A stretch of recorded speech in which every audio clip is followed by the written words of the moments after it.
Viewers, कैसे हैं आप लोग? उम्मीद है सब खैरियत से होंगे। व्यूवर्स, आज मैं मौजूद हूँ नॉर्थ टाउन रेजिडेंसी फ़ेज़ 1 में और आज यहाँ आने का मकसद ये है कि अब तक सोसाइटी में क्या सूरत हाल है, कितनी डेवलपमेंट हो चुकी है और कितना काम होना भी बाकी है और कितने घर अभी मज़ीद बनेंगे यहाँ पर। तो viewers, north town residency phase 1 अगर इसकी लोकेशन में नए अपने व्यूवर्स को बता सकूँ तो ये GFS बिल्डर्स एंड डेवलपर्स का प्रोजेक्ट है जो कि फोर्ट के चुरंगी के करीब वाक़ है। यानी कि अब इसको हम बहुत शहर के सबसे अगर कोई करीब तरीन सोसाइटी है तो वो ये नॉर्थ टाउन रेजिडेंसी फ़ेज़ 1 है जो बिल्कुल शहर के पास तस्वुर की जाती है। एक वक्त था कि इस सोसाइटी को भी दूर तस्वुर किया जाता था, लेकिन आज नहीं किया जाएगा क्योंकि अब ये बिल्कुल इसके बराबर में साइमा अरेबियन विलास हैं और ये फोर्ट के चुरंगी के पास है। और अगर हम इसके सामने वाले इलाके को देखें तो वो नॉर्थ कराची का इलाका कहलाता है जो कि एक गुंजान आबाद इलाका है। तो अभी बस अब हम आते हैं नॉर्थ टाउन रेजिडेंसी फ़ेज़ 1 पे कि आज यहाँ की क्या सूरत हाल है। आप अगर वीडियो में देख रहे होंगे तो ये मुख्तलिफ घर यहाँ पे जो ज़ेर तामीर थे अब वो अपनी फिनिशिंग के मराइल में, काम जारी है। मटेरियल यहाँ पे रोडों पे मौजूद है, गलियों में मौजूद है। या आप देख रहे होंगे कितने घर बन चुके हैं, कई प्लॉट्स अभी उन पर तामीरात होना बाकी भी है। तो भी बस सोसाइटी अपनी अपने एक सफ़र की जानिब जो है गामज़न है कि किस तरीके से लोग यहाँ पे घर बनाएं और बिल्डर भी फैसिलिटेट कर रहा है। यहाँ पे सोसाइटी के बारे में कई लोगों की राय मुख्तलिफ हो सकती है, कई लोगों को इश्यूज़ भी हो सकते हैं, रहने वालों को भी हो सकते हैं, और जिनकी यहाँ पे इन्वेस्टमेंट नहीं है या जिनका प्लॉट नहीं है उनको भी यहाँ कोई ना कोई इशू हो सकता है। ये इस बात से कोई दो राय नहीं है क्योंकि हर चीज़ में अच्छाई भी होती है और बुराई भी होती है, चाहे वो बहरिया टाउन हो चाहे वो नॉर्थ टाउन रेजिडेंसी फ़ेज़ 1 हो।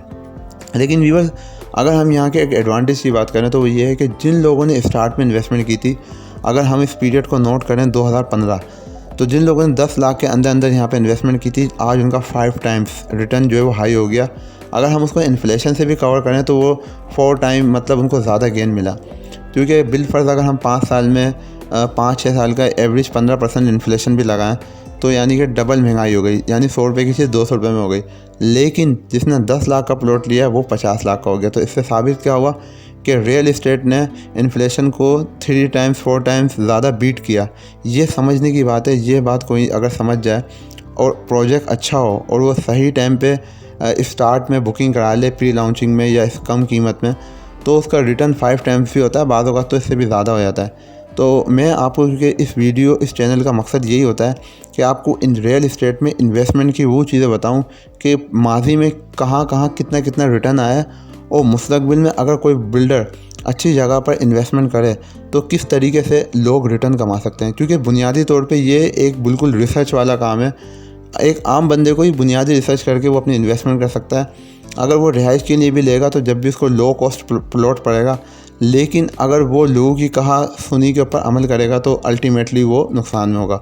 तो भी बस इस वक्त जैसे मैं आप देख रहे हैं नॉर्थ टाउन रेजिडेंसी फ़ेज़ 1 में कमर्शियल प्लॉट्स के ऊपर इन्वेस्टर ने काम करना शुरू कर दिया, क्योंकि अब इन्वेस्टर भी समझते हैं कि जो प्लॉट्स बाकी हैं नॉर्थ टाउन रेजिडेंसी फ़ेज़ 1 में, अब लोग उनको हर सूरत जो है वो तामीर करेंगे, और जब वो तामीर करेंगे तो यहाँ पे आबादी में इजाफा होगा और जिससे कमर्शियल एक्टिविटीज़ इस सोसाइटी में बढ़ेंगी। इसी चीज़ को मद्देनज़र रखते हुए यहाँ पे जो लोग हैं, जो इन्वेस्टर हैं, उन लोगों ने तामीरात का काम तेज़ कर दिया है। तो अभी भी मैं उन लोगों को कहता हूँ कि जिन लोगों के प्लॉट्स कम कीमत में मौजूद हैं वो इस अपनी की, क्योंकि अब प्राइसेस भी बढ़ रही हैं मटेरियल की, तो वो इसको तामीर करें, सोसाइटी को भी बात करें ताकि मज़ीद लोगों को फ़ायदा होगा इससे। तो व्यूअर्स, ये एक रिव्यू था नॉर्थ टाउन रेजिडेंसी फ़ेज़ 1 का, और वीडियो देखने का बहुत बहुत शुक्रिया। Thanks for watching mass property hub.